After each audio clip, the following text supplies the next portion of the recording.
What is shaking? Happy Wednesday to you. I am in the backyard, per usual. We got the fountain. We got rain. We got weather. We got it all. I couldn't be happier.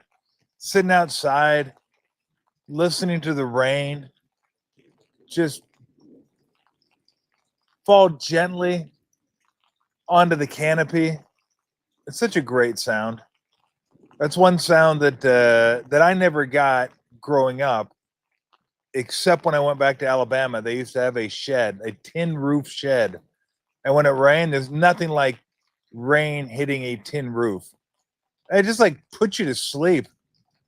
It's like, oh, rain on the, oh, this is awesome. The tin roof, rain.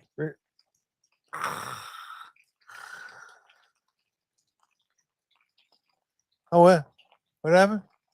I just the sound of rain hitting like the canopy right now. Like I could fall asleep. You may have to wake me up. That's a possibility. I may have to have Ogden or Max in my ear going, wake up, because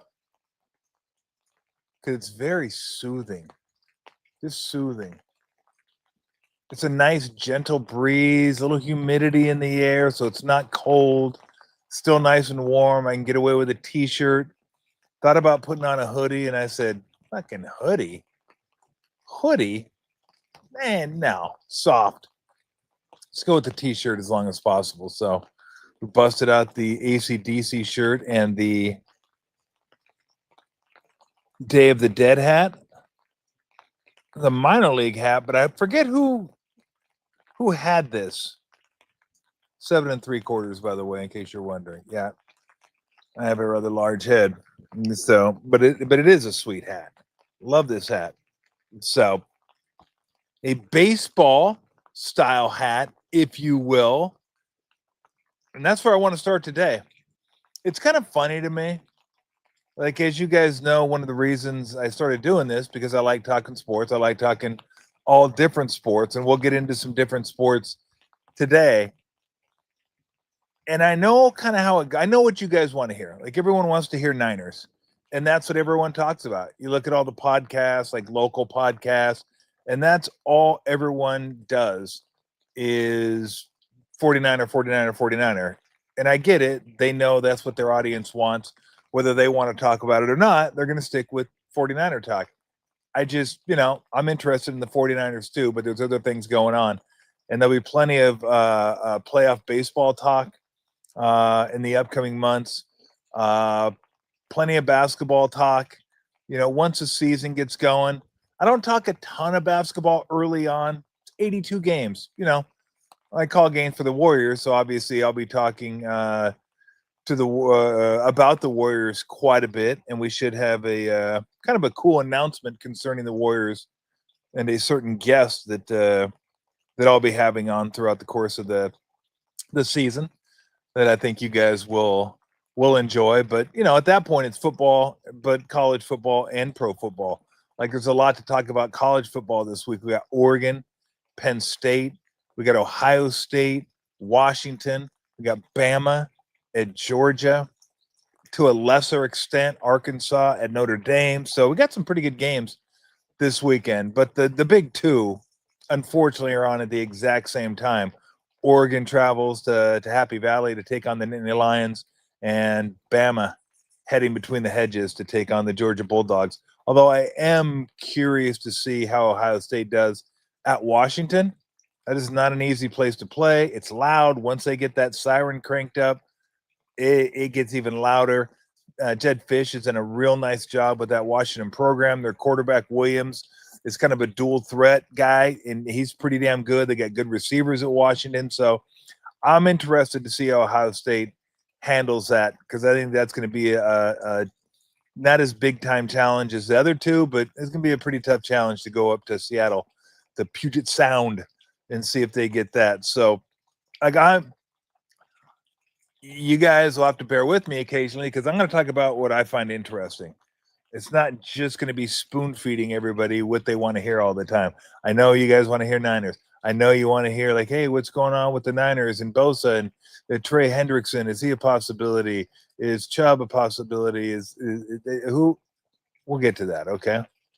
But we got to start out with what could be one of the biggest gag jobs in my lifetime.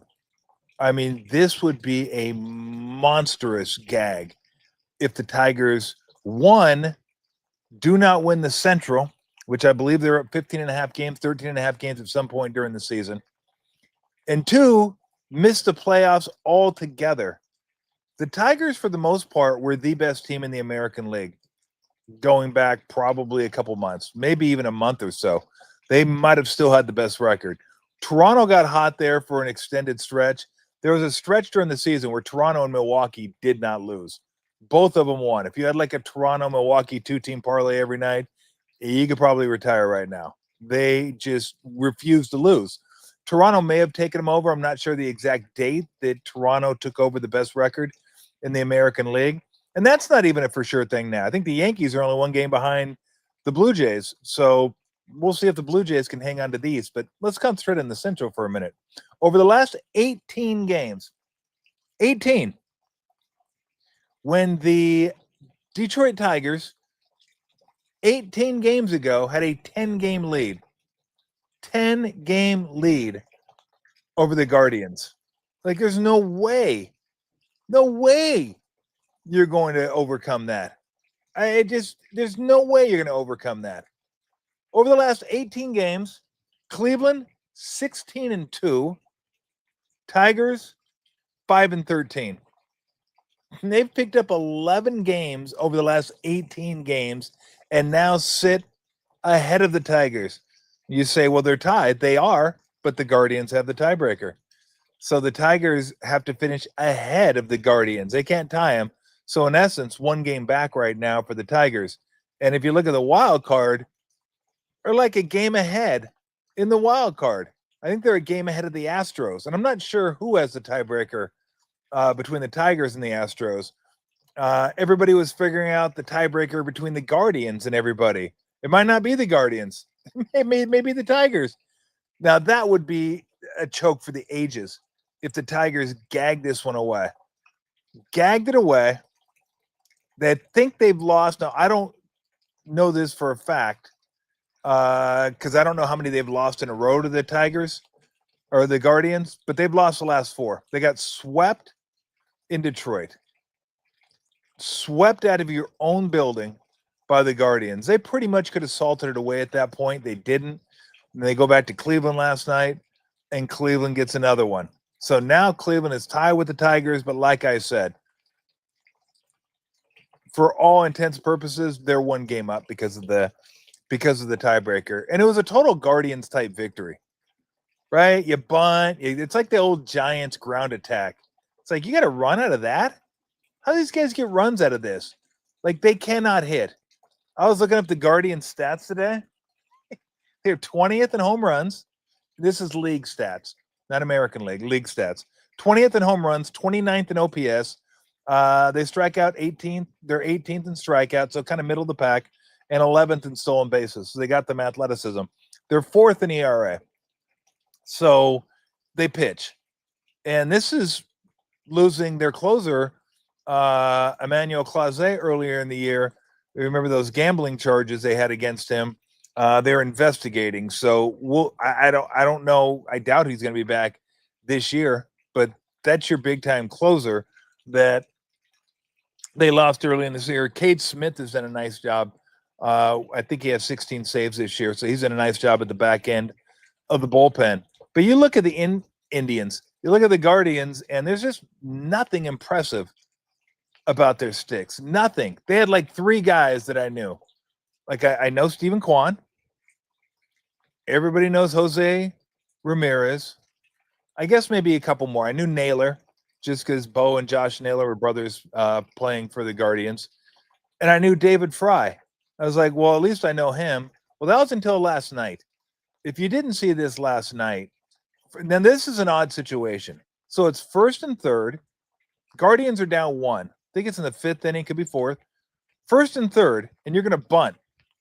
It's weird to begin with, and David Fry is going to actually be out 6 to 8 weeks because of this, and this was a scary moment in Cleveland last night. Skubal on the mound, David Fry swerves the bunt, and this is what happened.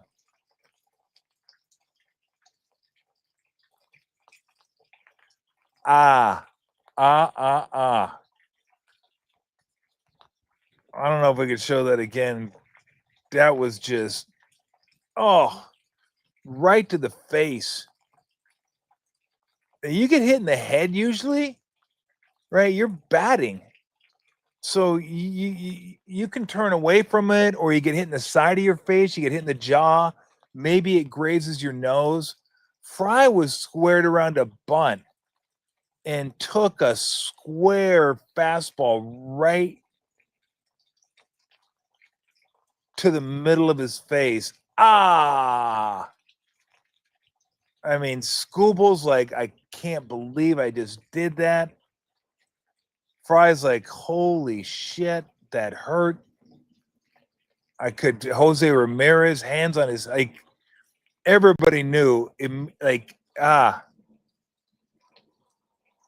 mean, I was watching that last night because, like, right now, these feel like playoff games to me.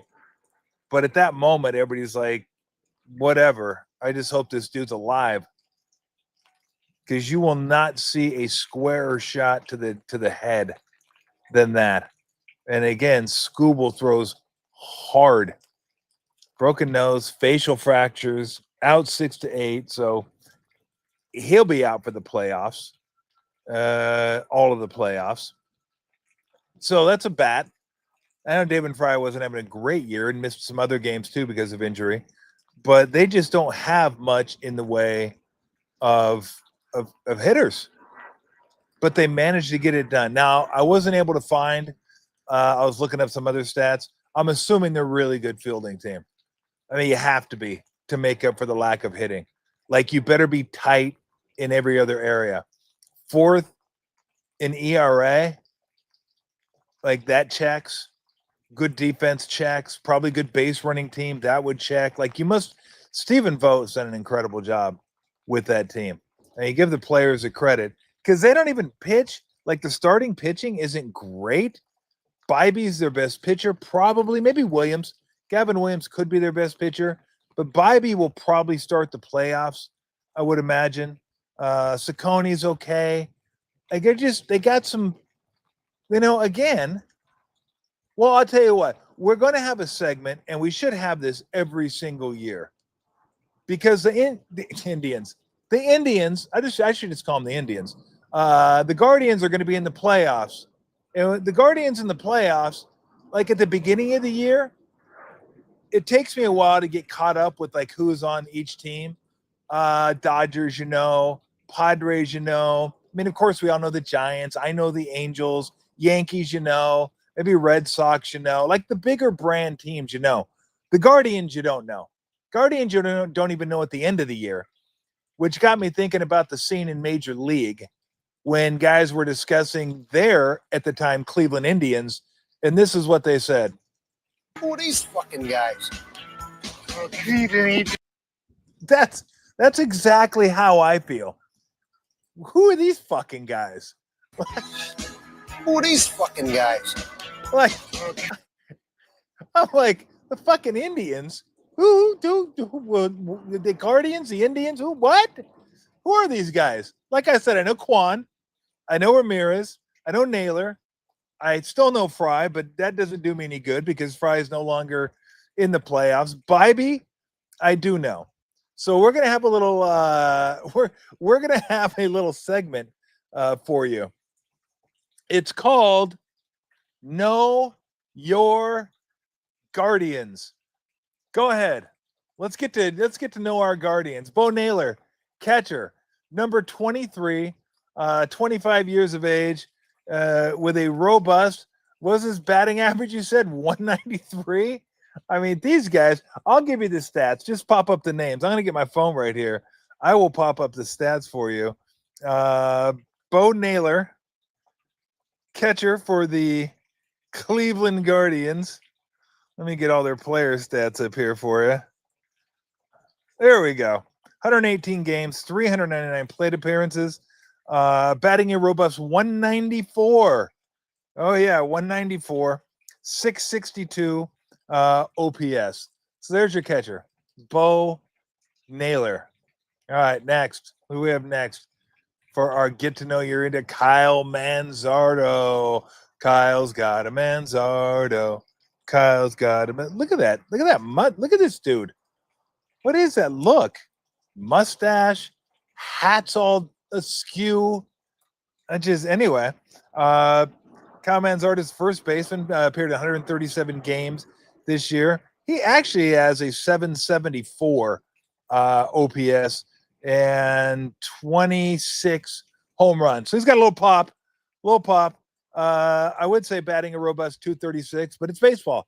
Everyone bats a robust 236 nowadays. All right, let's see. Let's move along. So there you go. Kyle Manzardo. Brian. What kind of spelling is that, by the way? Why can't we just spell names? We get to throw an extra A in there? Brian? Is it Brian Rocchio or Brian? And they just thought they'd sneak a fucking A in there on us. Like, we got to make it different. It can't be like every other Brian, Brayyan. Come on. I got to tell parents, you're not naming animals. You're naming humans, okay? Just keep it simple. You don't got to throw the extra B in there. Batting a robust 231. He sounds like a 1970s second baseman. No bat, all glove, 621 OPS, and 4 bombs. All right, moving on. Extra A Brian. We'll call him Extra A Brian. Gabriel Arias, excuse me. He played 124 games at shortstop. He, big stick, batting 222, OPS 639. He does have 11 homers, though. I like the spelling. Very easy. Gabriel Arias. Okay, very good. Moving on. Now, here's a guy who's a Hall of Famer. Jose Ramirez is a Hall of Famer. And remember, he signed the extension after Lindor left. Everybody kind of figured Jose Ramirez is going to leave, too. Why are you going to stay in Cleveland? Lindor left. You can't pay everybody. You're not going to have a big-time outfit every single year. You can't go get free agents. But Jose Ramirez stayed. He's getting paid enough to make him happy. And again, just putting together an incredible year. He has an 862 OPS, 30 home runs, 31 doubles, and I'm trying to get it right here. Yeah, 40 stolen bases and a glove at third base. So this guy's your stud. If you're Cleveland and it's a tough situation, you want this guy to be at the dish. All right, who we have in the outfield? Angel or Angel? Not really sure. Let's go with let's go with Angel Martinez. Angel Martinez, 471 at bats, 136 games, batting 228. Is everybody on this team batting 228? Like, if it wasn't for Jose Ramirez or Stephen Kwan, the next best guy must bet 242. So there you go. He has a 228 batting average, and I'm going to guess maybe like 8 jacks, something like that, 11 jacks. So 11 jacks. OPS, 636. Moving on. I'm guessing Steve. There we go. Stephen Kwan. Isn't Stephen Kwan from right around here? He's from Los Gatos. There you go. I knew he's from around here somewhere. So an Oregon State Beaver. So he's actually a guy that can hit a little bit. Batted 277 this year. Played 151 games. He has a 719 OPS, 111 or 11 home runs, and doesn't strike out very much. Only 57 strikeouts on the year. All right, last one. Ooh. Right field is going to be Janeski. There you go. Noel.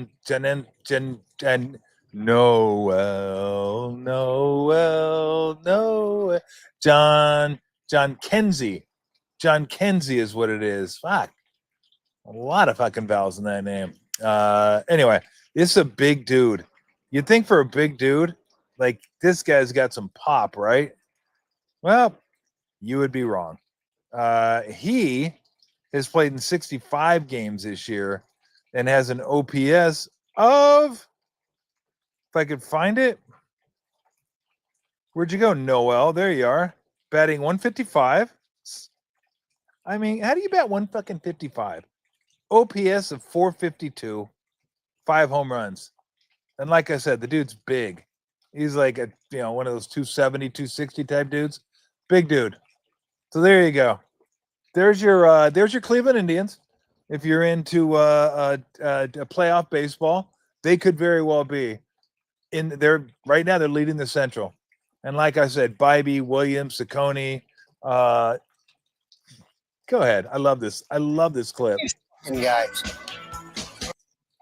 Who are these fucking guys? I love the Asian dudes too. The Asian guys are just like they're shitty. They're shitty. I think they said they're shitty until they clinched the at the end with the Tom Berenger pointing out to the outfield and then dropping down the bunt, and Wesley Snipes comes ripping around third. Love the way Wesley Snipes ran in that movie.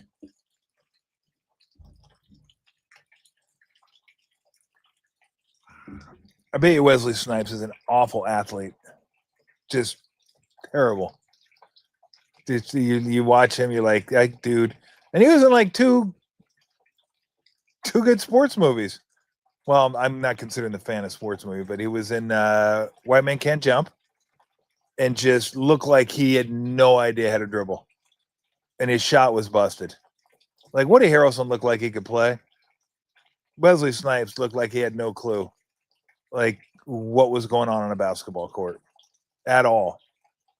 And he really didn't look like he could swing a bat or catch, although he did have the nice underhand catch.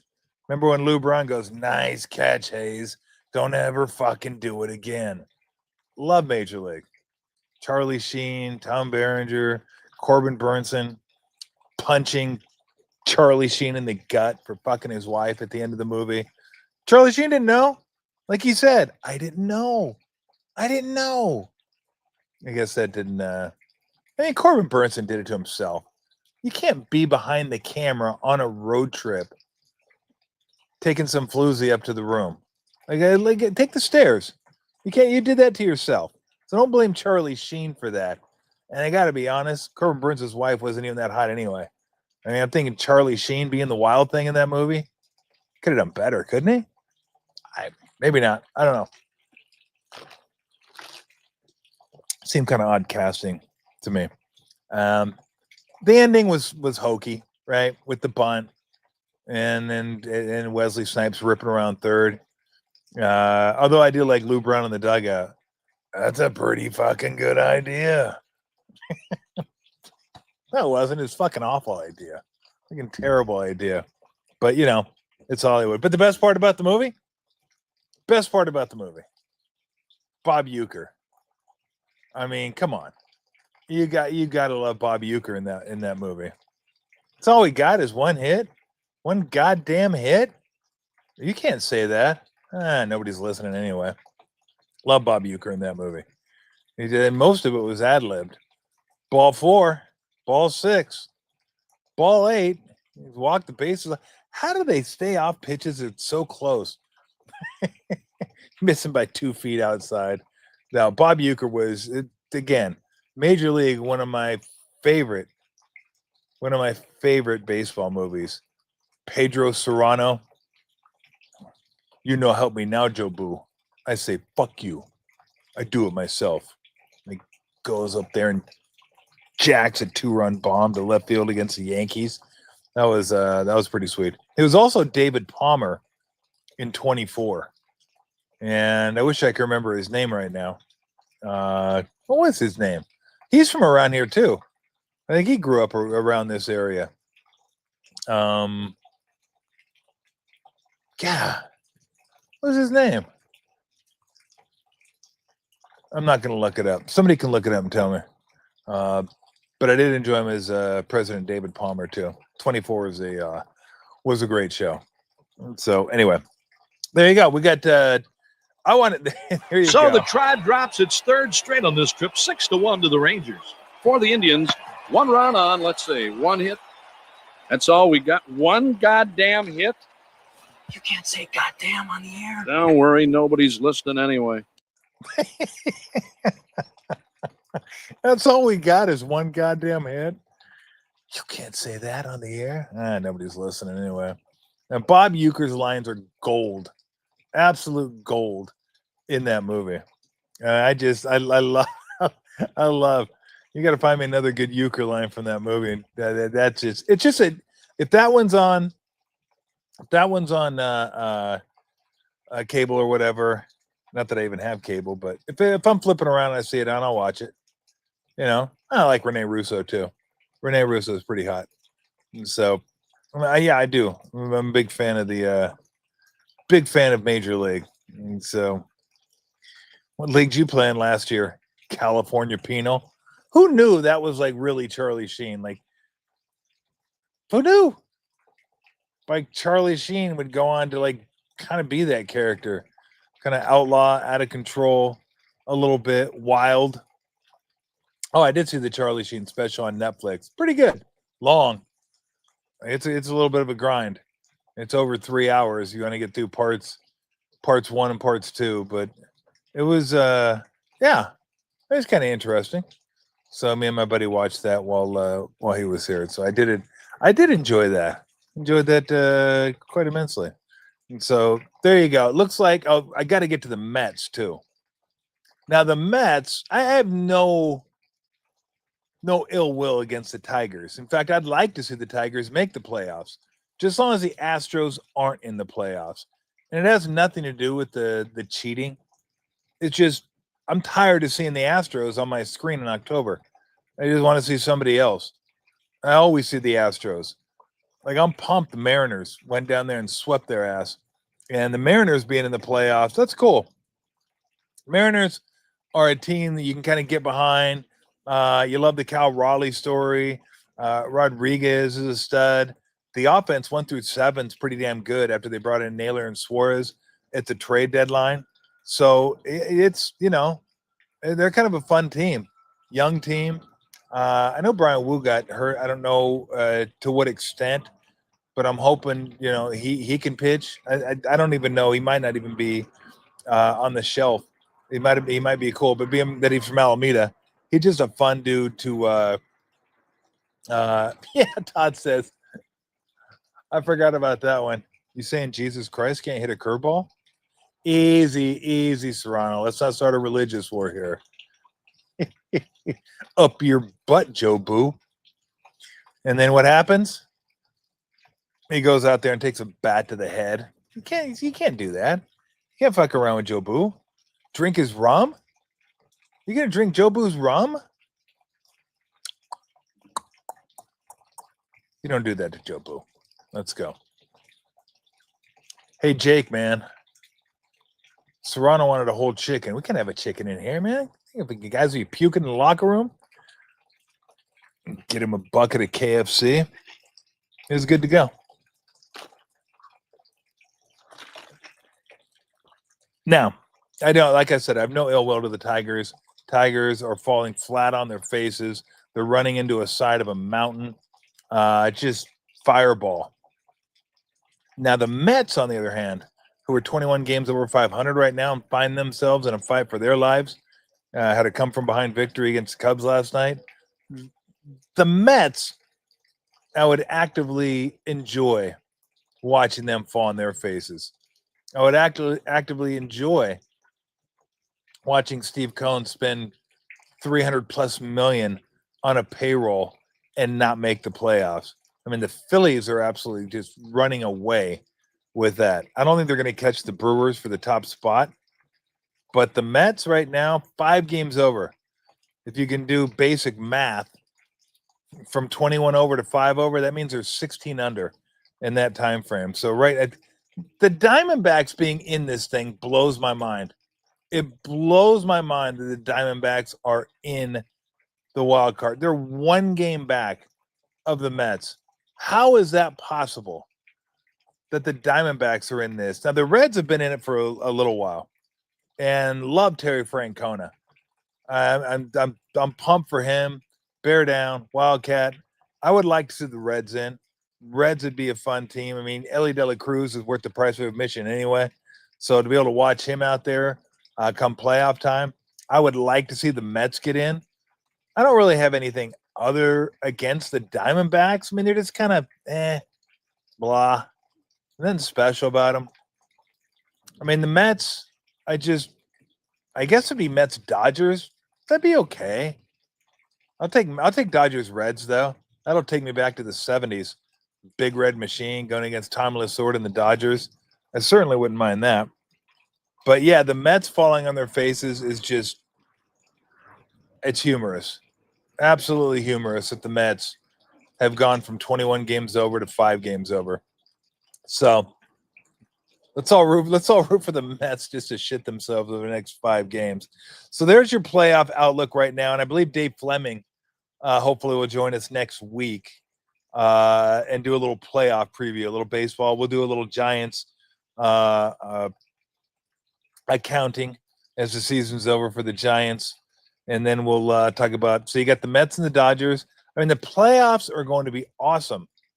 Look at it right now. Mets, Dodgers, Padres, Cubs. We're going to have a Tigers-Indians death match, a Tigers-Guardians death match. I mean, I don't know how much more I could take of that. And then, oh my goodness, Red Sox, Yankees to start it off? Holy smokes. You got to be kidding me. I mean, I doubt it's going to end up that way, but if it does, sign me up. Sign me up for that. The Red Sox have owned the Yankees this year. And can you imagine? Cleveland gets in and the Tigers have to face Cleveland and the Guardians of the home team? Now that would be something, especially after playing so many times at the end of the year. I might get a little testy. Padres Cubs, super cool. I'm all in for all of this. There's not going to be, and just FYI, I do have a little wager on the Brewers to win the World Series, so that's where my allegiance is going to be come playoff time. Got them at 25-1 a couple months ago, so there you go. I will definitely be part of the Brew Crew. Harvey's, wall bangers. Let's go. So yeah, I'm all in. I love the baseball playoffs. All right, let's get to another. And I heard somebody's on there going Niners. Yeah, we'll get you. Okay, you get fucking Niners like every single show pretty much, and everybody else does Niners all the time. I'm like your independent radio, college radio, so to speak, where you not necessarily the hits. You're kind of off-brand a little bit. You could come here for Tool, like many years ago, or Offspring, or maybe a little Rancid. You get a little Rancid, or maybe some Vandals, Authority Zero. You can get that over here. Like, yeah, my radio station ain't playing all the hits all the time. Just so you know. I don't want you. Max goes Offspring. It's the Offspring, actually. Okay, I think, or maybe it's not. I don't know. Yeah, I'm an Offspring guy. I enjoy I enjoy Offspring, although I've never seen them in concert. That's a band I probably should go see before they stop touring. Although they got many years. It's kind of weird when you see punk bands in their like late 50s, isn't it? It just seems kind of weird. Although I did go see Bad Religion. I think I told you guys that was awesome. That was one of my favorite concerts. Bad Religion, and they're getting up there too. There you go, baby. The Offspring. Although keep them separated, you could lose that song. That's like that could be one of my least favorite Offspring songs. So anyway, who's in for the Ryder Cup this week? Anybody in? No, Pretty Fly for a White Guy's another one of the no-goes for me. They just okay. Who is in for the Ryder Cup this weekend? I love the Ryder Cup. I'm such a big fan of the Ryder Cup, and I'm so bummed it happens during football season because you just got to kind of, okay, what do I want to watch? There's college football I want to watch. Obviously, pro football I want to watch.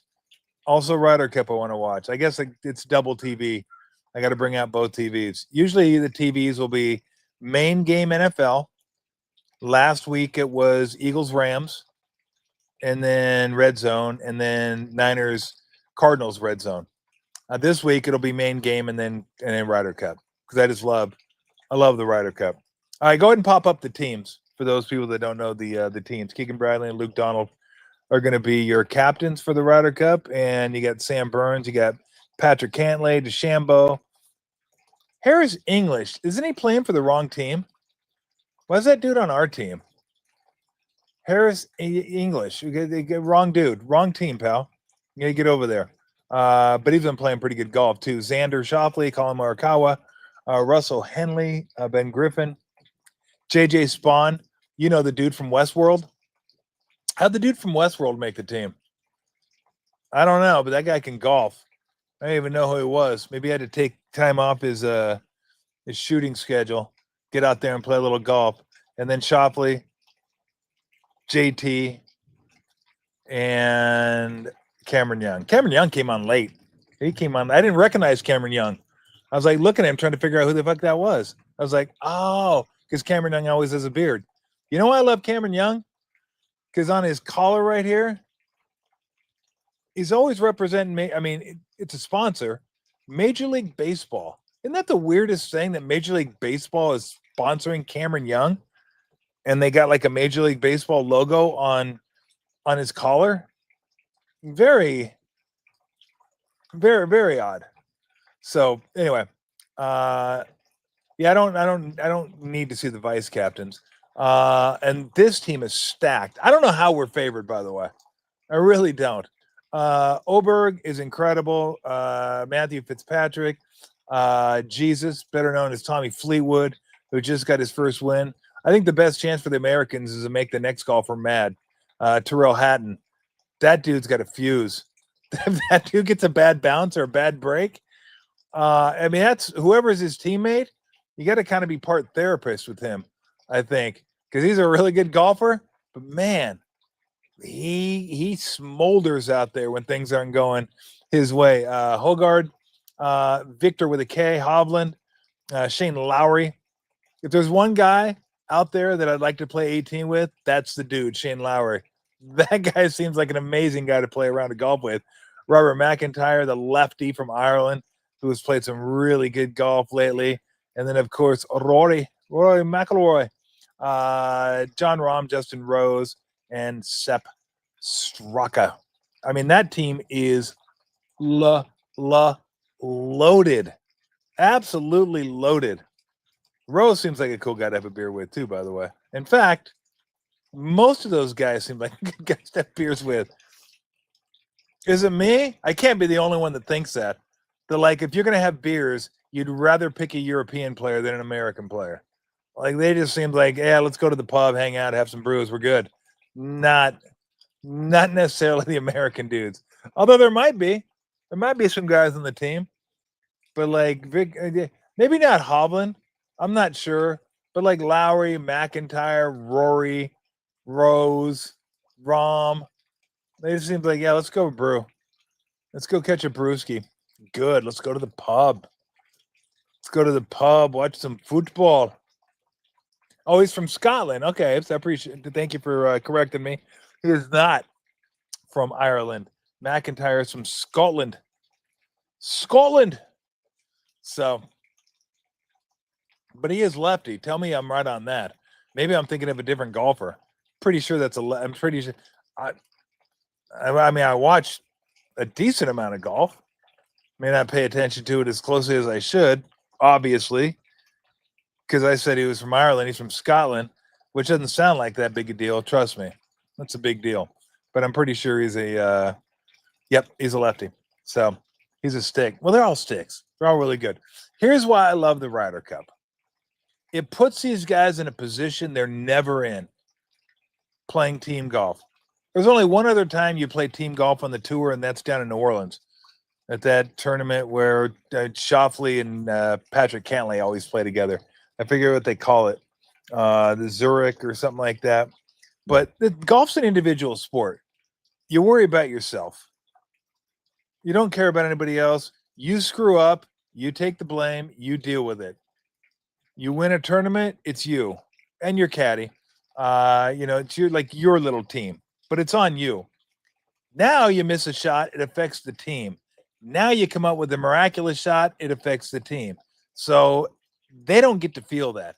They don't get to feel that pressure of having the team dynamics. Now, I'm not saying when I played basketball, every shot I took, I thought, oh, if I make this, team's going to be, if I miss this, oh, the team's going to be bumped. No, I mean, you just go out there and play, but there's always a team dynamic to it. This is the 1 week a year that it really matters. Maybe it matters to them for the President's Cup. I give a rat's ass about the President's Cup. If the intensity on this is a 10, the President's Cup's like a 2. It's like a muni, like, hey, let's go have some beers, hang out, play music. It's like you're at the Live, but you're playing the President. The Ryder Cup's intense. This is an intense deal. And there's a lot of pride involved in this, and these dudes want to win. Now, they've split over the last 4 and haven't been particularly close either. It's been blowout city in the last 4 Ryder Cups. Europe won last year. I think that was in Italy, 16.5 to 11.5. We won in 21. I want to say that was Whistling Straits, 19 to 9. And just mopped them up. And then they won, I believe that was in France, 17.5 to 10.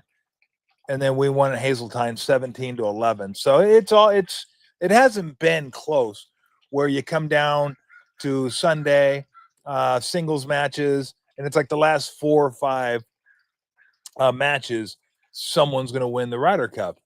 So the USA will set up the course in their favor, which they should. Europeans do it when it's over in Europe. Like, it's your home course. Like, this is on American soil. Whatever benefits you, that's what you should do. And Bethpage Black is a monster. Long, thick rough. If I remember correctly, elevated greens. Like, that's a tough course. So no link style, no bump and runs, none of that garbage, even though I love that garbage. I'm more of a link style player because then I can keep it on the ground and I could still be okay. So, but I'll be locked into that this weekend as much as I can.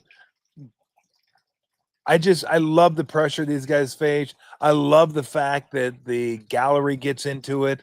Hopefully they're at least somewhat respectful of the golfers. I mean, I like some smack talk. I like them getting into it a little bit. I like them giving Rory shit.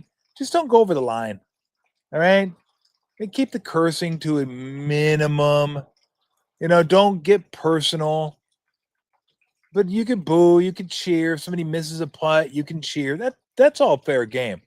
That's good. I like Bubba Watson one year on the first day. He's like telling the crowd to get going. He wanted everyone to get going.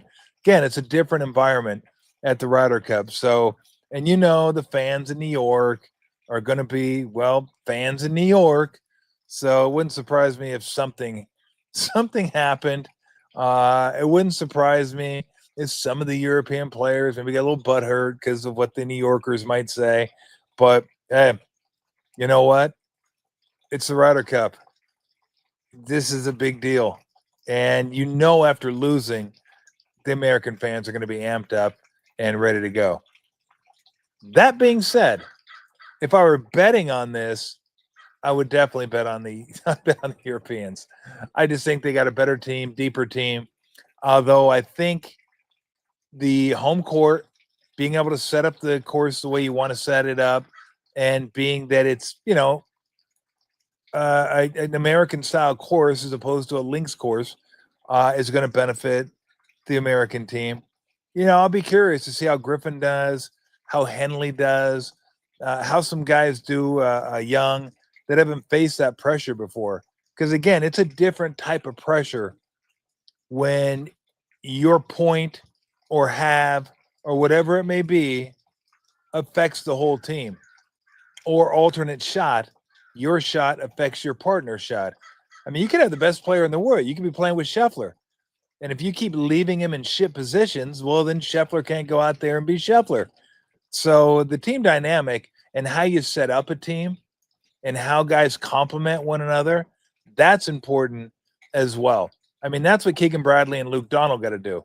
Set up their team, who complements one another. And it's not just about who complements one another in terms of playing, who complements one another in terms of temperament. You got to think about that too. Now, once it starts, once you send them on their way, then you ain't doing shit. You're just driving around on a golf course clapping like everybody else is. These guys are pros. Like, they don't need your advice. Okay, here's what I think. No, I got a caddy for that. Oh, yeah, and I beat your ass last week, so just ride your cart and enjoy. But that's what you got to do, because the pairings are critical, and how you set up everything is critical. And so, all right, if you got any comments on that, great. Love to hear them. I'm all about the Ryder Cup. I won't say I'm the biggest golf fan, but I do like watching golf. Like, I watch the FedEx Cup, watch all the majors, Players Championship. I probably watch 10 tournaments a year, but the Ryder Cup, I'm definitely in for. Love. I'll be wearing my USA t-shirt. You kidding me? Let's go. Let's go, US of A. Even though I'd rather have beers with the Europeans, I think. Oh, well, what are you going to do? All right. Niner news. We know Bosa's out. Are they going to get somebody? Can they get somebody? Do they even want somebody? I mean, the way Michael Williams has been playing, he's been getting better and better and better. And then Huff has been playing nail. He's like been nails out there. So you still could use some more depth, right, at the defensive end position. Football is a game of attrition. How many guys can you keep healthy throughout the course of a year? And you lost a big one, maybe one of the biggest ones. I've always put Bosa at the very top of the list, guys that the Niners can ill afford to lose. It's always been Bosa and Williams, 1 and 1A. One guy anchors the offensive line, one guy anchors the defensive line. So now you've lost the guy that anchors the defensive line. Hopefully the youth can prevail. Huff can fill the shoes a little bit. Saleh can fill the shoes a little bit by being creative on defense. I'd love to see him let Fred Warner loose a little bit. Maybe they will. I think he's a great blitzer. I think he gets home. Most times he blitzes. He's just so smart. He understands timing, gaps, all kinds of stuff. So, it'll be interesting to see how they do against a team this week that's been struggling offensively. The Jaguars have not been a well-oiled machine offensively. So we'll see how that goes. But the question is, would you like to see them go out and get somebody?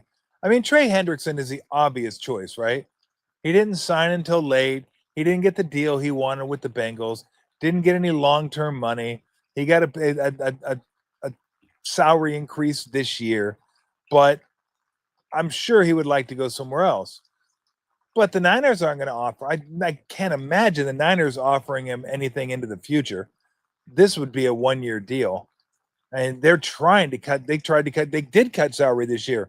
They're trying to go young. They're trying to go draft.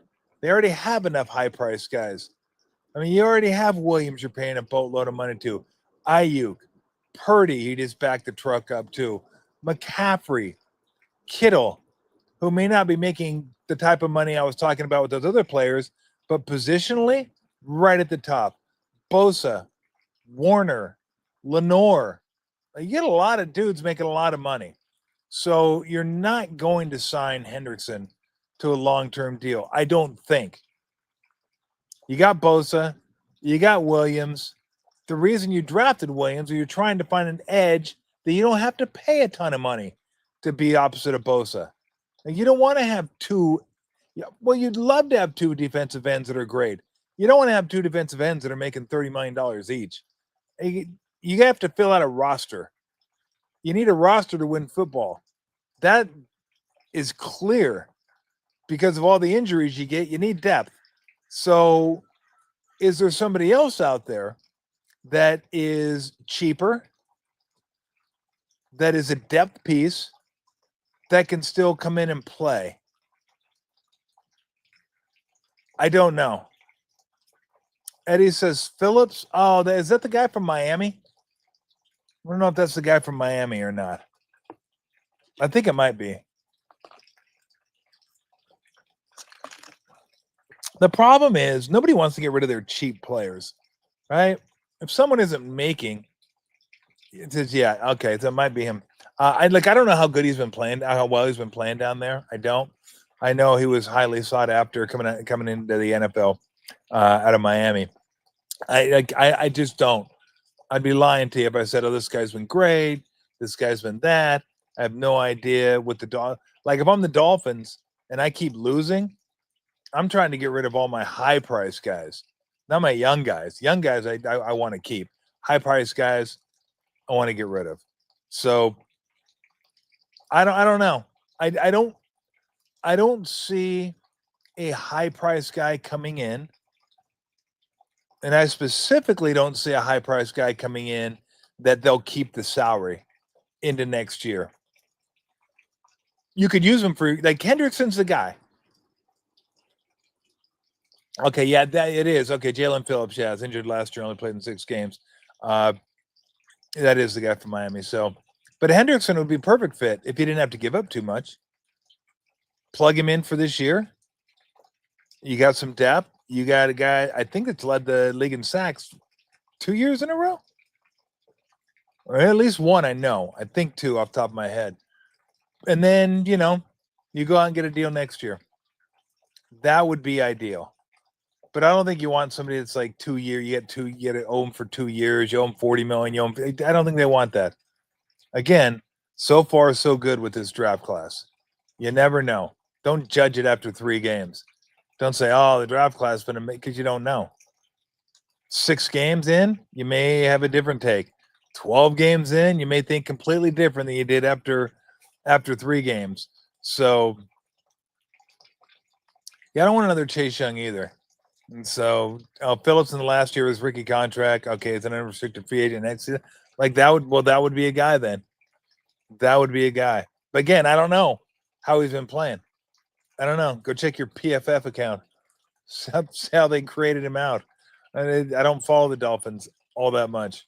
And I specifically don't follow the Dolphins defense all that much. And so I do not know. But they look pretty good last week. I don't know if they can hold up, but if Williams keeps getting better and Huff does his thing, like Huff's pretty damn good. Like, especially getting to the quarterback. That guy is lightning around the edge. So I think they're in pretty good shape. Like, starting, you start losing, you lose Bosa again. Now your depth. I always look at it like this. It's like a bullpen. You lose. Speaking of bullpens,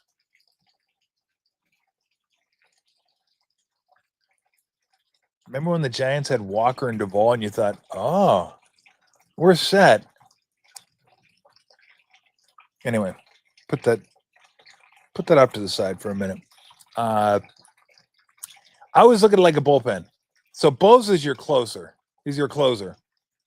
He's the guy you give the ball to. He's the guy you want to have the ball in the critical situations. You lose him, now the 8th inning guy has to be the 9th inning guy.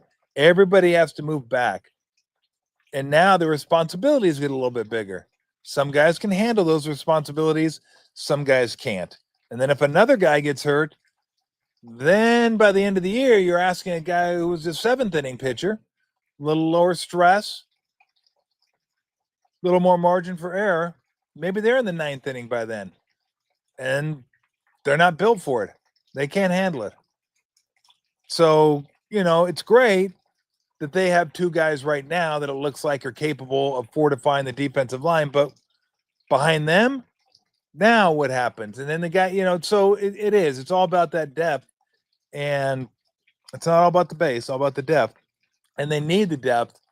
We'll see. Now, luckily, the schedule isn't filled with offensive juggernauts this year. It's not like they have a murderer's row of offensive teams coming in who can light you up for 30 points on any given Sunday. That's just not the case. So we'll see how they play this week against the Jags. Purdy may be coming back this week. That would be a good sign. I had somebody suggest Trey Hendrickson for Mac Jones, and I was like, Kind of like having Mac Jones as a backup. I mean, Trey Hendrick, if I knew Purdy's going to be healthy all year, see ya. Thanks for the 2 games. Appreciate it. You're off to Cincinnati. But, I mean, on the face of it, right, a backup quarterback for a premium defensive end, no-brainer. But, your quarterback already got hurt this year, and Mac Jones had to come in once. What if he has to come in again? So, and Kyle likes Mac Jones, trusts Mac Jones. So I couldn't imagine that would happen. So if it's not a player, draft capital, I mean, I got to think Cincinnati after last week was like, maybe the whole Jake Browning thing was a mirage last year. And look, it was different last year for Jake Browning. Because by the time he took over, the season was over. Not as much pressure. There just isn't. Backup quarterback, nobody expects anything from you. And I'm not going to say there was no pressure. There's always pressure every time you go out on the court, the diamond, the field. You're playing pro sports, there's pressure attached to it.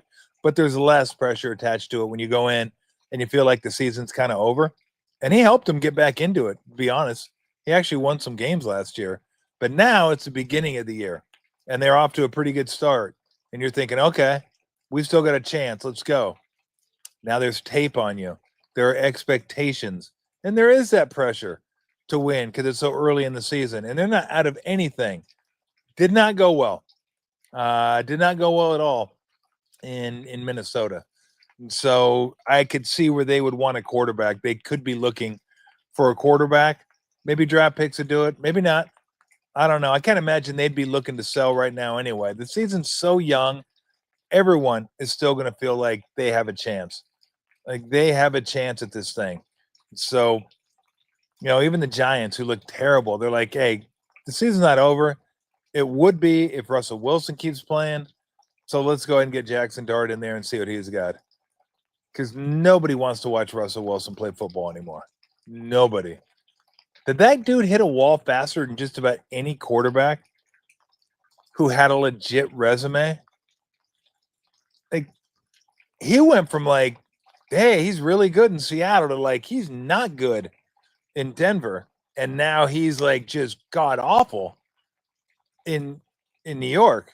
Like the Cowboys secondary, that must be the worst secondary in football. How do you give up 350 yards to the Giants passing attack when Russell Wilson's leading it? Like, how is that even possible? Like, if they're that bad, Green Bay is going to put up 42 this week. I mean, Green Bay should shred that secondary this week. But Russell Wilson was crap, outstanding, and then crap. And Brian Daboll said, yeah, I can't even watch this anymore. I can't watch it. It's tough to watch. Tough to watch. I can't watch it. And so, anywho, I know we're only 3 games in, but just kind of, I like to do this. Just quick thoughts on the NFL and each team. Like Bills right now, to me, best team in football. Best team in football. Allen's the best quarterback in football right now. He's been outstanding. Patriots, hold on to the fucking ball. I mean, just try. The game's a lot easier when you keep the ball. Value the possession. 5 points of pressure. Right there, 5 points of pressure. Drake May, you can't fuck around with the ball in the pocket. You can't just be jumping around and oh, shit, it's loose again. They fumbled once in the end zone. Ramondre Stevenson. Thank you. I had Pittsburgh. Never should have won that game. That was about as lucky as it gets. Not as lucky as my Oklahoma win, but right there. And then Drake May threw a pick in the end zone. Like 2 turnovers in the end zone. Not going to get it done. Jets. Who cares? Dolphins. Who cares? Like I said, Bengals are 2-1. So they're not giving. They're not going to say, "Oh, here, take Hendrickson. We're done." They're 2-1. Pittsburgh's 2-1. Pittsburgh, they may be the most fraudulent 2-1 team in the league. That I don't know how Tomlin does it. Everybody says Tomlin's not a great coach. Tomlin just wins. That's all he does. You give him shit, and he makes lemonade. I don't even know how you make lemonade out of shit, but he does sometimes. And it's not like the defense. Usually the defense is great. Defense hasn't been great this year. Again, they just find ways to win. Teams just give the ball to the Steelers. Like last week, Patriots, here, take it. You're the Steelers. You want another? Sure, we're the Steelers. Take it. How about one more? Is 3 enough? No? Okay, here's 4 and 5. Deal, that's all we're giving you. We're the Patriots. We don't give more than 5. So, yeah, Ravens. I mean, look, I know they were missing Van Noy and Matabike last week, so maybe that makes a huge difference. But, boy, their run defense got gashed. They're 1-2 and going into Kansas City. Talk about two desperate teams. Both are 1-2. Chiefs and underdog at home. That used to be a lock bet. Just take the Chiefs as underdogs at home. But, you know, the Ravens offense is still great. Derrick Henry's fumbled in 3 straight games now and in critical situations in 2 of them. I mean, Buffalo, critical. No way Buffalo comes back if he doesn't fumble there. No way the Lions win that game. I don't think. Maybe they do. That was still a close game. But a critical fumble. Then it looked like Derrick Henry almost hurt himself, slammed his helmet on the sideline. Slammed his helmet, slipped down. I was like, It's like, bro, what are you doing? That wasn't very graceful. So we'll see. We'll see. Again, when you're losing, when you miss Van Noy and Matabike, that is a big deal. Browns, defense incredible. Defense awesome. Flacco is going to crumble. Like I'm telling you. He's going to be like the Saddam Hussein statue when they yank it down. You're just going to see him one game go, and it's going to be like dust. And Flacco is going to disappear. You go, where'd he go? And he's going to be like dust in the air. Dude's fucking ancient. Maybe the best story of the season, feel-good story, Colts. Daniel Jones locker, getting it done. Points for 103, points against 56 or plus 47 in 3 games. I mean, they probably should have lost against the Broncos, but they didn't. They played 2 really shitty teams in the Dolphins and the Titans, but who cares? They can't control their schedule. But the fact they're 3-0, that's impressive. Jaguars 2-1. Defense been solid this year. I give it up for the defense. They've only given up 51 points in 3 games. So that's 17 points a game. Solid. Offense, not so solid. They got to figure this thing out. Like, I'm not saying you're moving on from Trevor Lawrence. He's better than we're just going to move it on. But Trevor Lawrence has got to be better than 55% completions. 55% is garbage. In baseball, that'd be like a 5.2 ERA. Everyone hits 65% nowadays. Now they don't. Ogden, get your fucking Jaguar propaganda off the screen. I don't want to see it. Lawrence has a 70 quarterback rating and 4 TDs and 4 picks.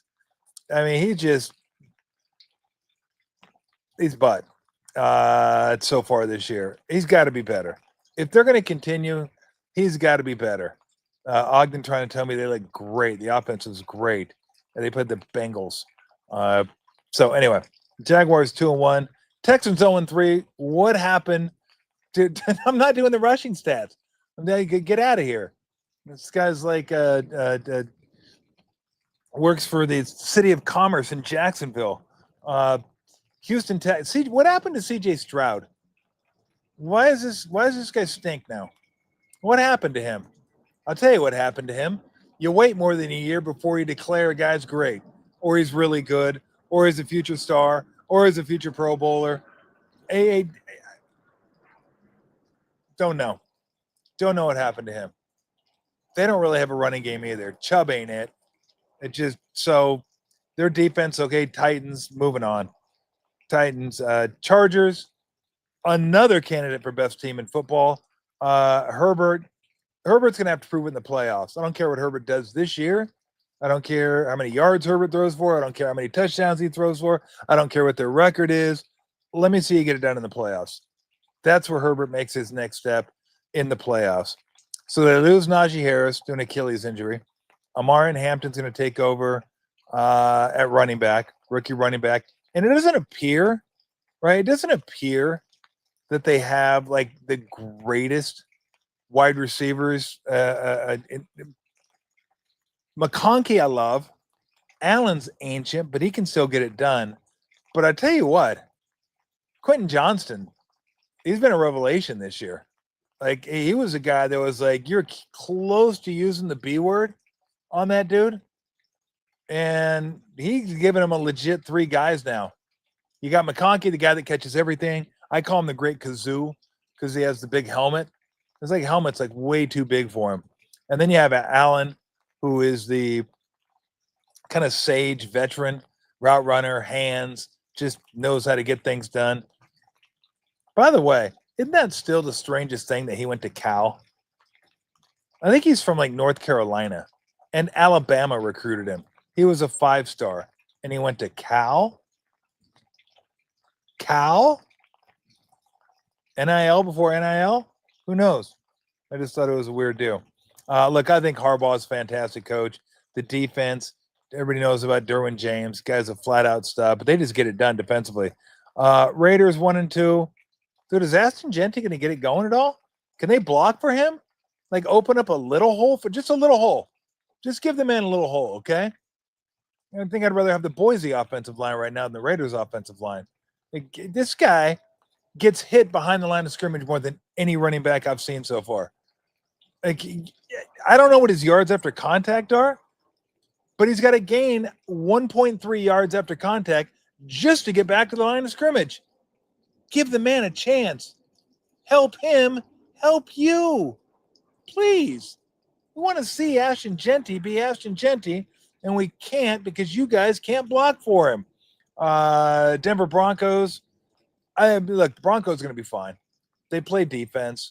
I still like Bo Nix. I like Sean Payton a lot. Dobbins has been really good for him this year.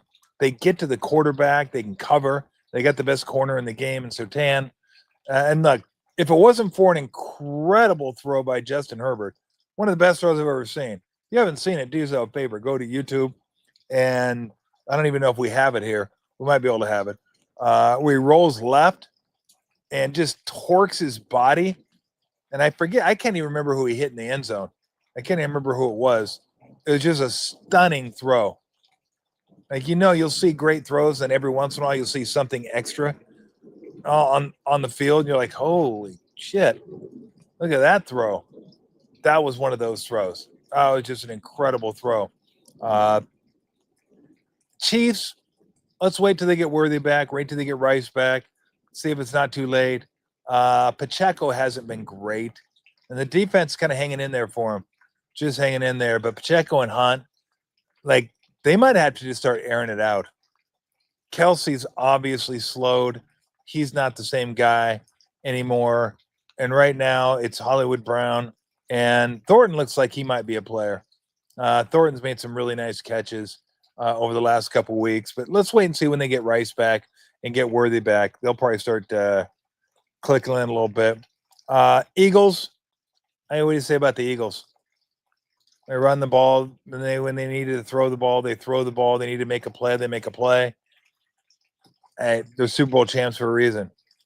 I mean, Eagles just one of those teams that are super talented. Although I saw Nolan Smith is dinged up, and he might go on IR for a little bit. I forget what it was, but anyway.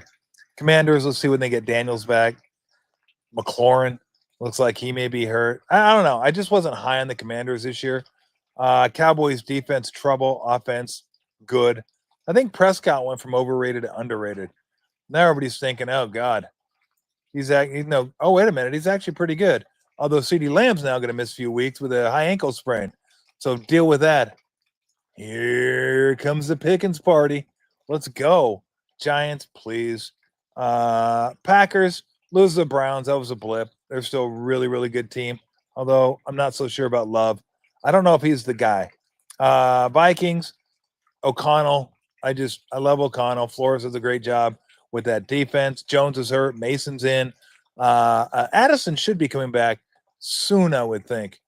And with Addison and Justin Jefferson, Naylor, although Hawkinson hasn't looked great this year, Naylor nearly killed her. I think, I just trust O'Connell and get it done. Lions looked incredible last night. Absolutely incredible. Best 1-2 punch in the league at running back. And Goff gets time. He's hard to stop. Bears, they look great. They played the Cowboys. Let's wait till this week and see how they play. Buccaneers, you know how I feel. I love Baker. Baker's been incredible. Bucky Ball, big fan of Bucky Ball. Evans goes down with a hammy. I think Godwin has a chance to come back this week. I like that team. I like their grit. I like their defense. Ibuka is some of those catches Ibuka made last week. That dude's a stud. Like, who has better wide receivers over the last 15 years? LSU or Ohio State? Go. I don't know. I think LSU probably has the top end receivers. I mean, can you beat Chase, Jefferson, Neighbors, Thomas Jr.? I'll still include him in here, even though he's been sucking this year. Let's go. And Beckham. I mean, that's tough to top that. That's really tough to top that. I mean, and then you go back and you look at all the Ohio State wide receivers. You got Garrett Wilson. You got Olave. You got, I don't know. You going to include Harrison Jr.? Jackson Smith and Jigba. Ibuka. I mean, those dudes, it's amazing how many receivers Ohio State has as well. But boy, for top end receivers, I think LSU probably has it. Panthers, I mean, Falcons, what are you doing? You can't stop being the Falcons, can you? Well, you're next, but Panthers, I will see. Just when I thought I could trust Bryce Young again, it doesn't feel like I can trust Bryce Young again. I thought the last 6 games last year, I was like, hey, you can trust Bryce Young. Maybe you can't trust Bryce Young. Next, Falcons. I mean, can this team stop being the Falcons? You know they're going to win this week. They'll be the Commanders because they're the Falcons. Whatever you think the Falcons are going to do, whatever you think the Falcons are, they're the opposite of what you think they are. Oh, man, did you see them going to Minnesota? What a nice win. They can kind of keep this going. Roll into Carolina, get this one. Smash, 30-0. Didn't even put up a point. A goose egg. A goose egg against the Panthers. Falcons are one of those teams. You got to prove it.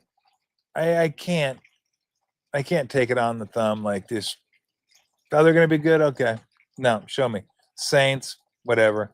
Niners, another one of the, I think, a pretty good story in the NFL this year, just because of all the injuries. Not because they're 3-0. We could have made the case they were 3-0 before the year started. But with all the injuries that they've had to deal with, you haven't had your quarterback for 2 games. You haven't had your tight end for 2.5 games. Now you're missing your defensive end. We all knew your wide receiver was going to be out. Wide receiver you went out and got. Robinson was going to miss the first 3 games. So it's just been Mustafa, I don't know when he's coming back. I think halfway through the season, when he was starting safeties. So, although I do like Siegel. I like him a lot. It's amazing to me the Niners have been able to figure out a way to get these wins. We've used the word gritty a lot with the Niners because that's what they are right now. They're just finding ways to win. Rams, oh, man, you're so close to going 3-0. Thought they had that game against the Eagles. And Couldn't guard A.J. Brown, couldn't get off a kick. That's about what it came down to. I mean, A.J. Brown just he big boyed the cornerbacks of the Rams. Just big boyed them. It was like varsity versus freshman football. Ball was in the air. Here comes a DB, and Brown just said, fucking get away from me. Shut up. Get down. You run through dudes and get another 7 yards, which got you to thinking, hey, why don't you guys throw it to that guy more? He's pretty good. Maybe you might want to throw it to him occasionally. Don't wait until you get down 3 scores to throw it to A.J. Brown. You can do other things and hand it off to Saquon Barkley and have Jalen Hurts run the football. Maybe they will, maybe they won't. Who knows with Sirianni? But the Rams 2-1. Cardinals 2-1 too, and they could very easily be 3-0 because they could have, very easily beaten the 49ers. Now, they really haven't played anybody. They had the Panthers at home, a game that they didn't cover. How? I have no idea. And they played the Saints like the Niners did down in New Orleans and won that one. So they're 2-1. I don't need to spend a lot of time on the Cardinals because you know how I feel. Kyler Murray, quarterback, don't trust.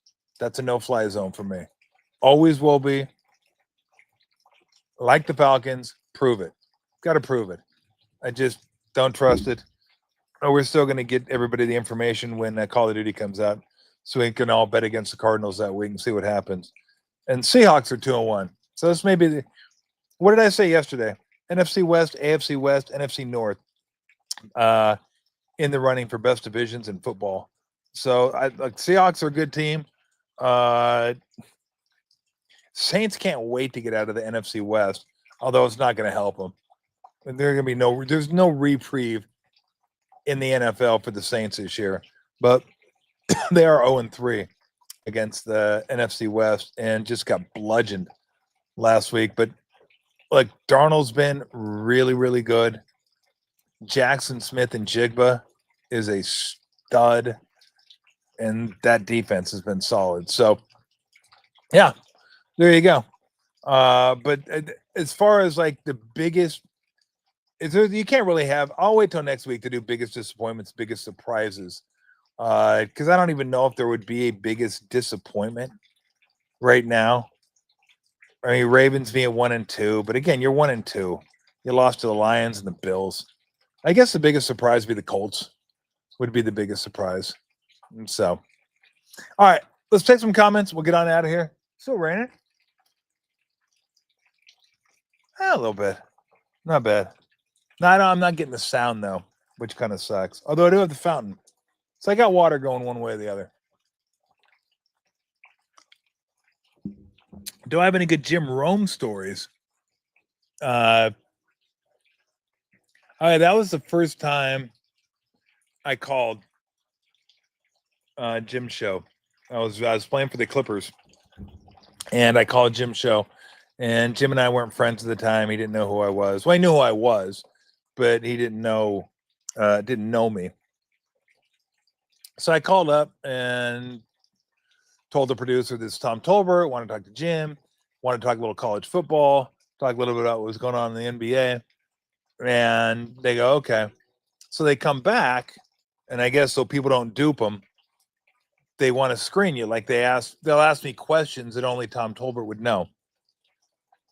So they asked me a question, I answered it. Asked me another question, I answered it. And finally, I just said to the call screener, I said, who the fuck's going to call up and pretend to be Tom Tolbert? Who's going to call up and pretend to be me? Wouldn't you choose somebody else? Somebody more prominent? Who's going to call up and go, yeah, I'm Tom Tolbert?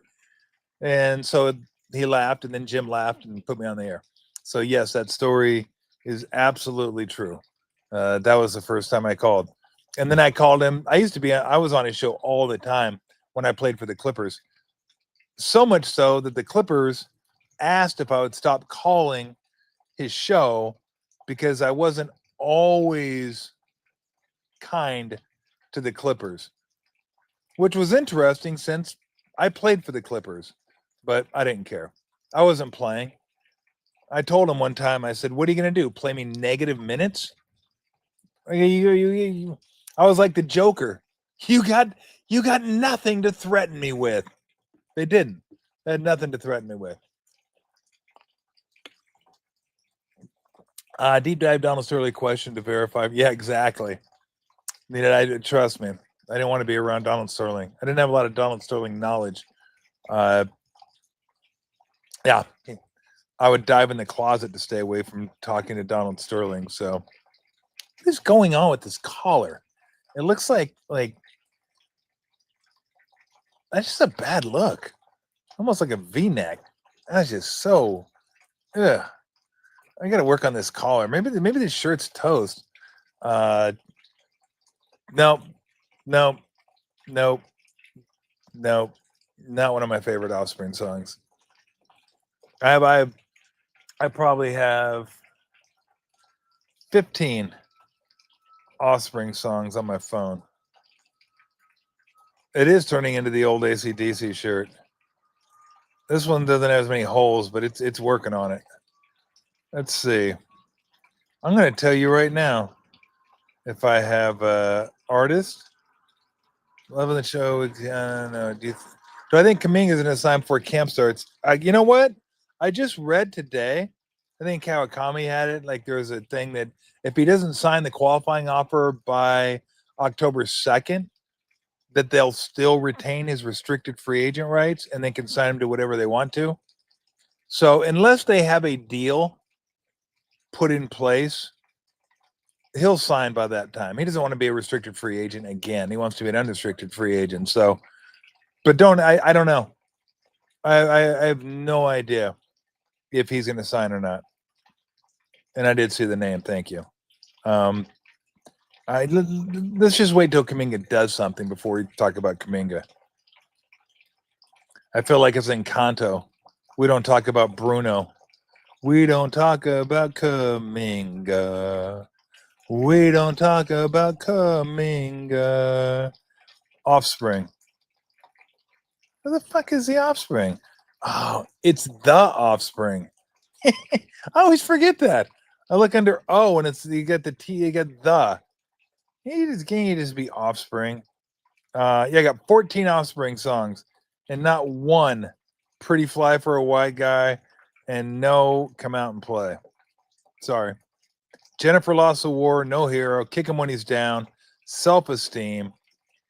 It'll be a long time, Bad Habit, All I Want, Kids Aren't All Right, Damn It, I Changed Again, Million Miles Away, Why Don't You Get a Job? You're going to go far, kid. Let the bad times roll. There you go. Why don't I listen to you again? Somebody already drafted him. Somebody already had Quinshon Judkins. So don't say I didn't listen to you. I'm not listening to you anyway, but I didn't have any choice. They drafted Quinshon Judkins, so I couldn't get him. What are you going to do? But you know what starts this week? It's the Scataboo era. That's right. My team's about ready to take off. Let's go, Scataboo. And I know what many of you are thinking, like, come on, Tom. You're a wildcat. You can't do it. I can do the forks down.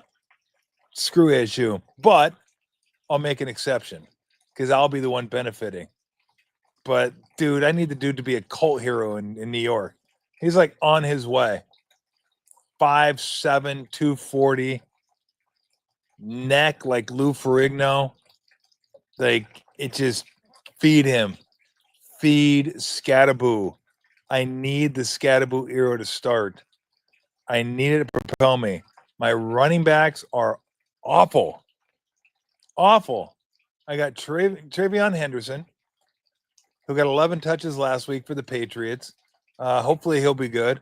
Ramondre Stevenson fumbled at the goal line. So I'm kind of hoping Vrabel's not going to dig that. And I think the other running back fumbled too. So let's go. Get Henderson in there. I got Pollard, who for some reason doesn't catch the ball anymore. I don't know why. He doesn't. So, and then who else did I have? I forget. My running backs are tragic, though. My receivers were supposed to be strong. Brian Thomas Jr., Malik Neighbors, and Garrett Wilson. They've been good, but I need BTJ to pick it up a little bit. What's for dinner tonight? I don't know. That's a great question. I haven't made chicken marsala in a while. That could be a strong candidate. Could be a lasagna day too. I haven't done lasagna in a long time.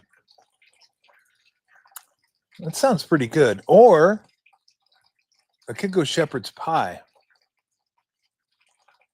That's easy. Kind of comfort foodish. Although it's not cold. So I like it. I like that better when it's cold. So that's a great question. I don't know. I don't know what I'm going to do for dinner tonight. I went to a place called Scolari's last night. They have incredible cheeseburgers, by the way. Scolari's is the best cheeseburgers in Alameda. Nations are right there, but I think I like Scolari's better. Scolari's has specials. They usually keep them for a few weeks at a time. They had a Mexican Cubano sandwich, like a Mexibano, or forgetting exactly how they worded it. But instead of like pork and ham, which is still pork, they had the Swiss cheese, they had the pickles, but they had like a tomatina or tomatillo aioli, and they had beef, and outstanding. That thing was outstanding. Scolari's has got it's good stuff. So yeah, I don't know what I'm gonna do tonight. It's getting close to chili time.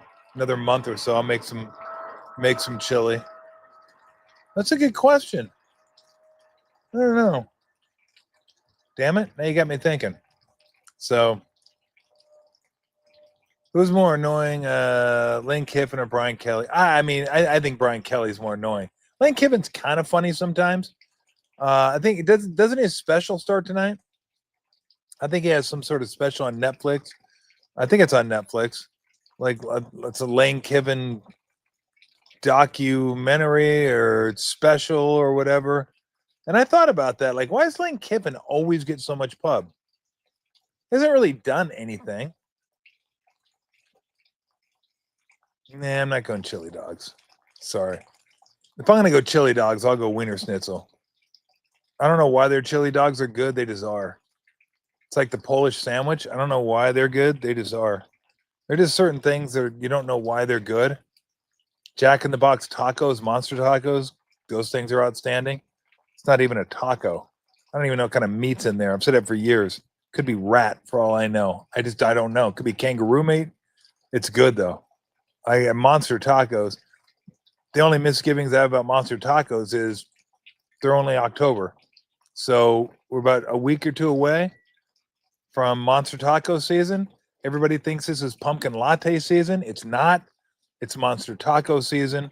So when the monster tacos come out, if you're at a Jack in the Box, you very well could see me. Yes, sadly, the Wiener Schnitzel in Alameda closed down, taken over by a Noodle House. Shocker. They have a Noodle House in Alameda. Who knew we needed another one of those? But yeah, I know the chili dogs. I don't even know what they made their chili out of. And I'm old enough to remember when Wiener Schnitzel was Der Wiener Schnitzel. And it wasn't Der, it was Der Wiener Schnitzel. And they dropped the Der. I don't know how many hours and how much money they paid a consultant to come up with that. I don't know. What you guys really need to do is drop the Der. That's a good idea. I'd have said, I can beat it. We're keeping the Der, dummy. But yeah, they just went Wiener Schnitzel. But the chili dogs there, I could eat 6 of those. Those were, I love those. I don't know what the cheese was. I don't know what the meat was.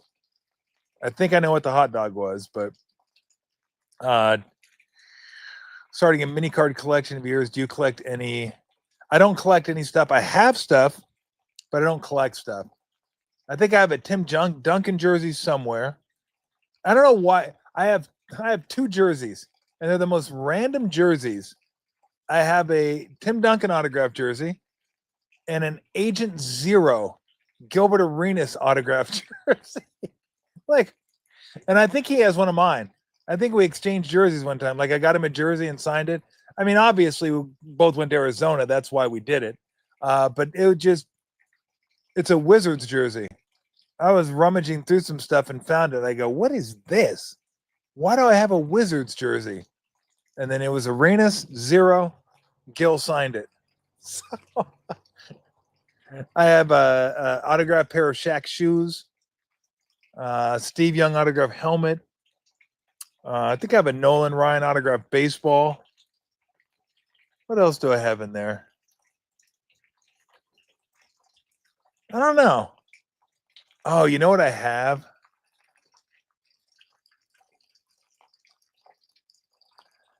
Like, sometimes I'm such a dumbass. I have a Dream Team ball. No Magic, no Leitner. Couldn't get those guys, but everybody else: Jordan, Malone, Robinson, Ewing, Pippen, Mully, Bird, Stockton. Like, I mean, all the guys. Dream Team ball.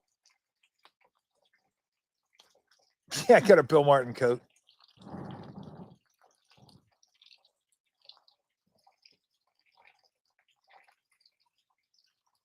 The pecs. Outstanding. I didn't even look up. I didn't even know. That's pretty nice. You can see the fountain. Although the fountain's kind of messed up. It's kind of falling apart, but it still makes the noise. I left the ball out.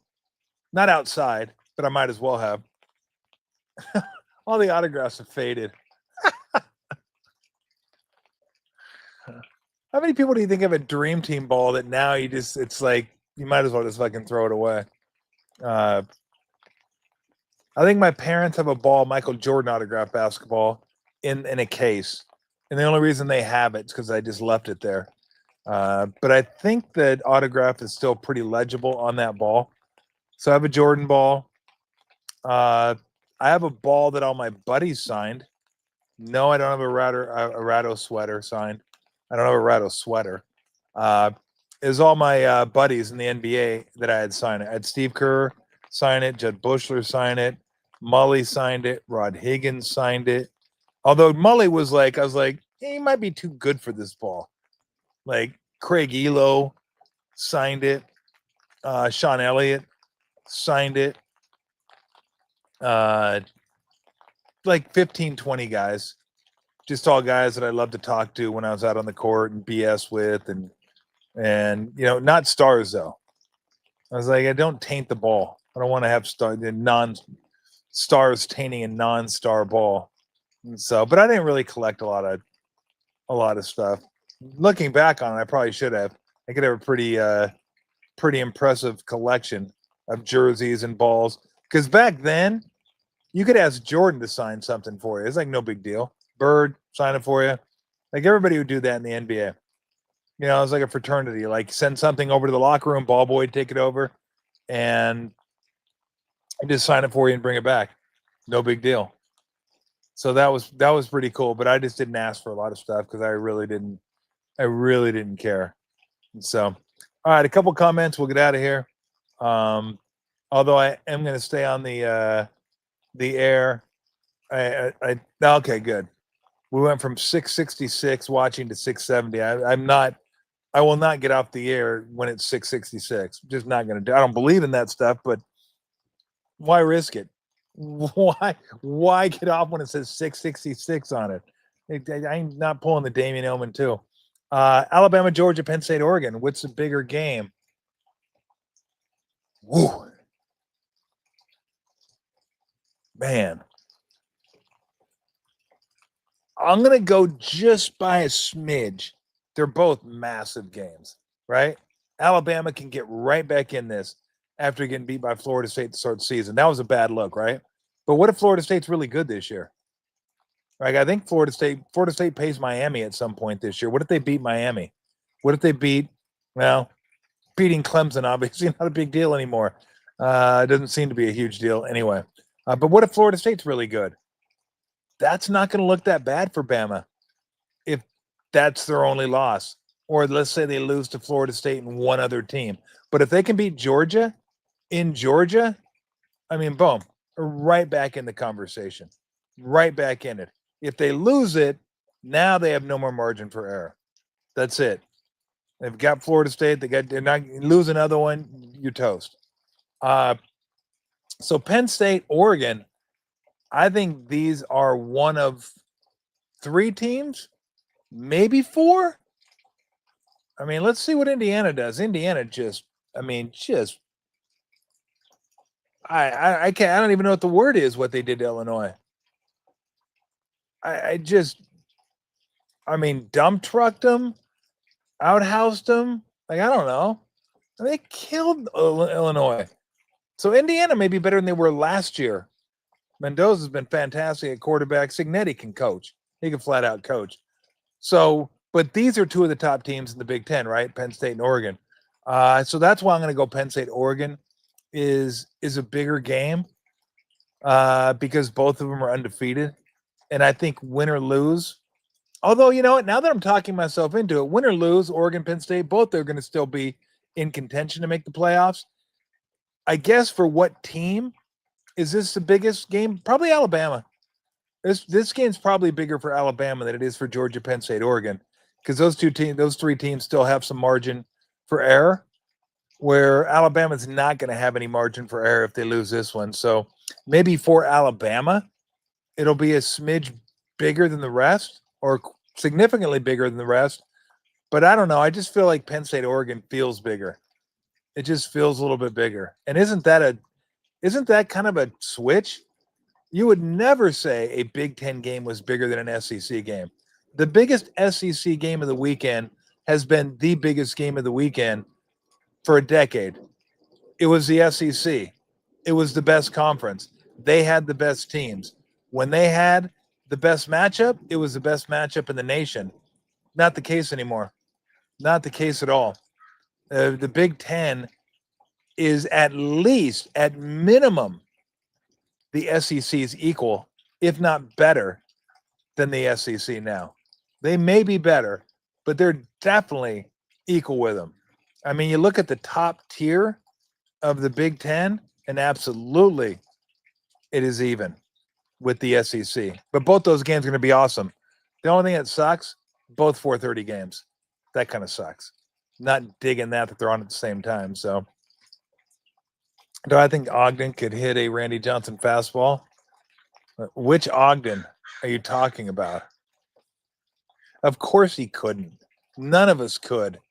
If we could see it, we'd be lucky. There's no chance. I've heard that question asked before. Do you think how many out of 100 at bats, how many hits do you think a person would get against Shohei Ohtani or Jacob deGrom, or, pick your favorite pitcher. And I say absolutely 0. You wouldn't even get your bat off the shoulder. You would not get the bat. There's no way. Your brain would not recognize the ball where it is in time for you to swing the bat. By the time you swung the bat, the catcher would be throwing it back to the pitcher. That's how late you would be. And you have no idea what a 98-mile-an-hour fastball looks like. None. I've seen it up close. It's like frightening. And then trying to hit it, forget it. Randy flaming the bird. Yeah, I guess. I wasn't a huge fan of the video. I kind of felt bad for the bird, but, if you're going to die famously and die instantly. That bird had no idea. Lose 10. Lou 10, Pip 8, Kid 8. Well, because they're sisters. And the bunny 1.5 years. So we think. We're not exactly sure how old the bunny is. She was floating around here. When's Steve Kerr coming on? Well, interesting you asked that. Steve's going to be joining me a couple times a month during the season. So every other week, we're going to have the Steve Kerr Show. So I thought you guys would enjoy that. I know I'm going to enjoy it. And Steve graciously accepted. He said, absolutely, let's do it. So I didn't want to do weekly. I mean, I did, but I don't want to. I want, he's got enough shit going on trying to coach a basketball team. So I think Steve's coming on with us throughout the course of the basketball season. So every other week, it's going to be pretty sweet. Like, I'm pumped. Brent Jones Monday, Steve, hopefully Wednesday, but we'll work around their schedule, whatever he can do. And then Friday we'll do handicapping throughout the football season and do some other stuff. And then I'll figure out times. And then of course we're gonna do the Sunday shows. The only Sunday shows I won't do is if the Warriors have a game. Then we won't be able to do a Sunday show. Unless it's a 10 o'clock game, then maybe Bergen and I'll get out here and do something. But how many? Steve doesn't drink a ton of beers. He's not a beer aficionado like myself. Steve likes his Modelo's. I'm not a Modelo guy. They're okay. They're like kind of whatever. But I'm not. Modelo's just kind of whatever. But to each their own. Steve's palate's more Modelo Trumer. Now I do like Trumer. Trumer's a good beer. But the Mexican lagers, they're just I mean, if I want my favorite Mexican lager, it's a beer called Torcido, and it's a Mexican lager made by Bear Bottle. So, and I do like that one. Now that one's really good. So if I want a Mexican lager, I'll wait till Torcido comes out, and I'll give my guy Lester a call and see if he can deliver me some Torcidos. But I actually need to get some Bear Bottles. I haven't had Bear Bottles in a while. I ran out somehow. I don't want to call these guys all the time. And it's so gracious. I don't feel like, hey, yo, get some more beer. And unfortunately for me, a beer bottle. We still need to do a show over there. We need to set that up, Ogden, at some point. And I think we're going to do a show with Cam. We're going to get that one done with Cam, too, out in Dublin or whatever. Maybe we'll go out there one day, do a show. If we can get some 49ers scribes to go out there with us, have some beers, and talk some football. So I enjoyed doing it at Field Work, and hopefully we can do some more at Field Work. So, but we'll do some shows on the road. We'll get back on the road at some point. So, all right, everybody, I'm done. Thanks for participating. Oh, I always appreciate it. No more rain. Sucks. Sound's gone. Humidity's here. We'll be back Friday with Dennis and the good doctor, talking some college football and some pro football. And then next week, like I said, we're going to try to get Dave Fleming on to try. I want to break down the playoffs. I want to break down the Major League playoffs. So hopefully you guys are into if you're not into the playoffs, then you're just not a baseball fan at all. You're not a sports fan. There's two different types of fans. There's sports fans and there's football fans. Football fans don't give a shit what's going on in other sports. They care about their team. They care about football. They care about their fantasy team. They care about the offseason, who we're going to draft, who we trading for, free agency, draft, when's camp coming up, season's here, and just keep rotating around. That's not me. I love football, but I'm a sports fan. And this to me is it the best sports month of the year or the second best? Maybe I'll get into this on Friday. I'll let you guys weigh in. Because we got football, college and pro, start of hockey season. baseball playoffs, and toward the end of October, you get started basketball season. So at one point, I know they call it the sports equinox. In October, there's a good chance and you get the Ryder Cup in this month, not October, but late September leading into late October, early November, about a 5-week period. You very well could have a day where there's a baseball game, football game, basketball game, hockey game. Awesome. Like, I love it. There's not a day that goes by without a game on, especially when the baseball playoffs start. If you're a sports fan, if you're a football fan, you're waiting. It's like Monday Night Football. Shit, gotta wait till Thursday. Not a sports fan.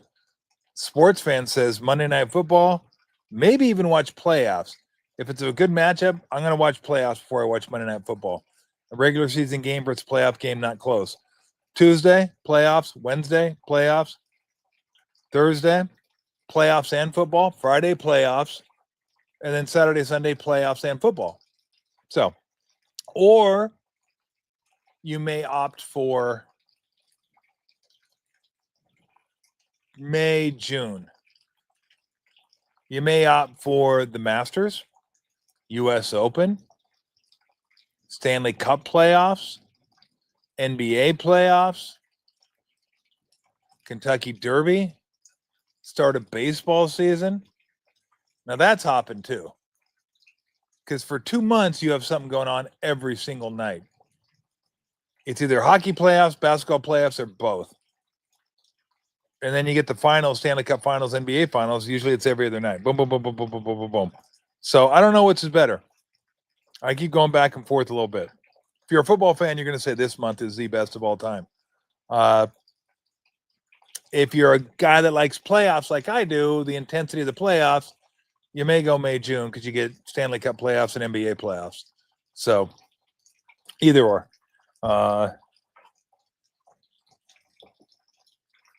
Pecs. All right, we're going to get out of here. Everybody have a great day. Enjoy yourselves, and we will see you on Friday. What do we say about the Indians? Who are these fucking guys? We got to try that again. If I can sync that up, we're going to do it. Let's do it right. If I can get that thing going. I'm not Who are these leaving. Here fucking we go. guys? Exactly. They're shitty. And then later in the film, they go, they're still shitty. As the team was getting better, now they're still shitty. Who are these fucking guys is right. If you like watching the baseball playoffs, you better learn who these fucking guys are, because it looks like the Cleveland Indians in the movie Guardians in real life are going to be joining the party once again. Until Friday. See ya.